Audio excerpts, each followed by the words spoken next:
j'ai aimé, comme personne au monde n'a aimé. Un amour insensé et furieux, si violent, que je suis étonné qu'il n'ait pas fait éclater mon cœur. Ah, quelle nuit! Quelle nuit!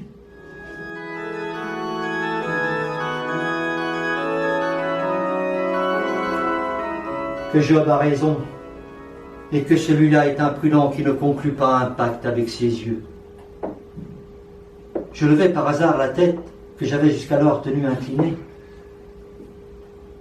et j'aperçus devant moi, si près que j'aurais pu la toucher, quoiqu'en réalité elle se trouvait à une assez grande distance derrière la balustrade, une jeune femme d'une beauté rare, vêtue avec une magnificence royale. Déchire ce funèbre linceul où tu vas t'envelopper. Je suis la beauté, je suis la jeunesse, je suis la vie. Viens à moi, nous serons l'amour. Notre existence coulera comme un rêve et ne sera qu'un baiser éternel.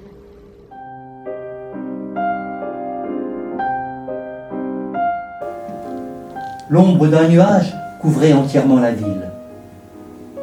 Par un singulier effet d'optique, se dessinait sous un unique rayon de lumière un édifice magnifique qui surpassait en hauteur les constructions voisines. Quel est donc ce palais que je vois tout là-bas, éclairé d'un rayon du soleil ? Demandai-je à Sérapion. Ayant regardé, il me répondit : c'est l'ancien palais que le prince Concini a donné à la courtisane Clarimonde. Il s'y passe d'épouvantables choses.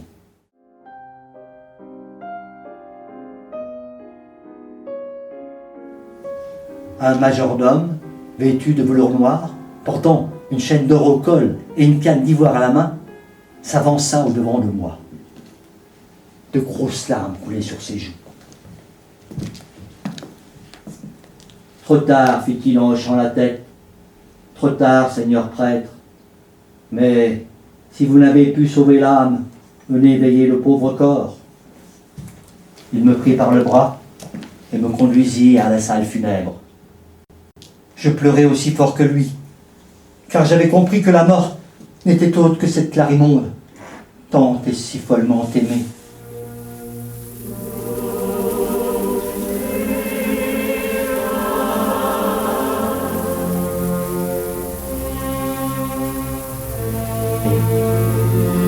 Je m'agenouillai, sans oser lever les yeux vers le lit, et me mis à réciter les psaumes avec une grande ferveur, remerciant Dieu qui lui mit la tombe entre cette femme et moi, pour que je puisse ajouter à mes prières son nom désormais sanctifié.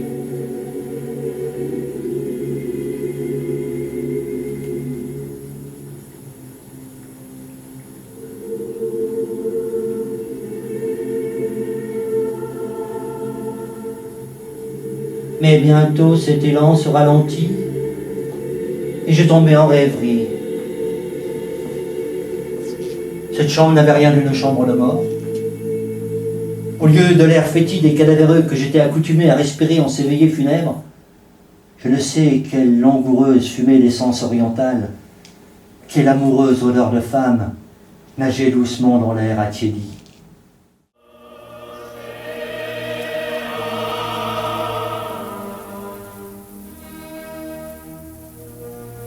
Oh, quel sentiment amer de désespoir et d'impuissance!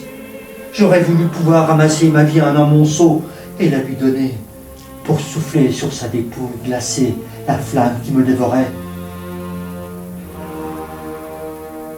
La nuit avançait, et sentant approcher le moment de la séparation éternelle, je ne pus me refuser cette triste et suprême douceur, de déposer un baiser sur les lèvres mortes de celle qui avait eu tout mon amour.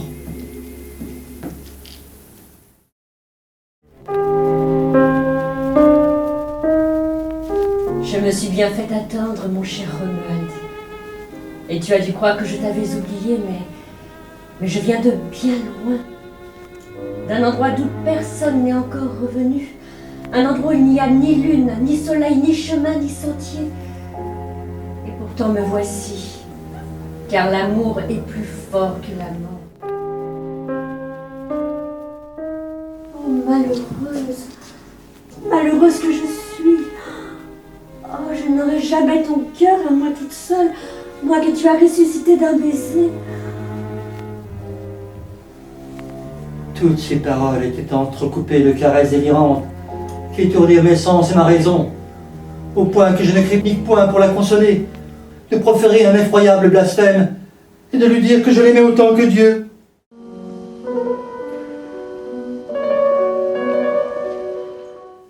Un matin, j'étais assis auprès de son lit, je déjeunais sur une petite table à côté d'elle. En coupant un fruit, je me fis par hasard au doigt une entaille assez profonde. Le sang partit aussitôt en filet pourpre et quelques gouttes rejaillirent sur Clarimonde.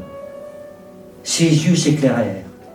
Sa physionomie prit une expression de joie féroce que je ne lui connaissais pas.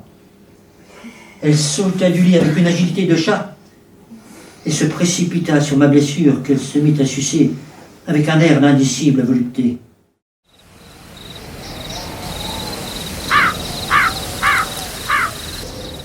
Et je vis Clarimonde, pâle comme le marbre, les mains jointes, son blond suaire ne faisait qu'un seul pli de sa tête à ses pieds. Une petite goutte rouge perlait comme une rose au coin de sa bouche. À cette vue, Sérapio rentra en fureur. « Ah, te voilà, démon, courtisane impudique, buveuse de sang et d'or !» Et il aspergea l'eau bénite, le corps et le cercueil, sur lequel il traça une croix avec son goupillon.